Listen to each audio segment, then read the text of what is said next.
how do you sell books as a like independent author, right? You have your family and close friends who will hopefully be there on the first day and order a couple copies. But if you really want to move the needle, you need to get to those people who might buy one book a year, might buy a couple books on their summer vacation or something. It's how do you get people to sort of create a new behavior to change the thing that they were going to do that day and add your book into their cart, right? So I try to put myself in that shoes, which isn't too hard. I buy books, right? Maybe more frequently than some of the people I just mentioned, who you'll need to buy your book if you want it to be successful. But I almost always buy my books based on recommendation.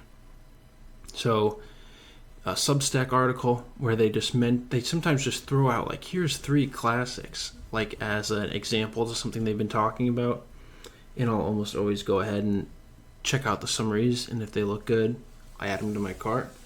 And if it's an author that I really respect that I follow on Substack and they recommend a book, I'll almost always put it in my cart. I'll probably buy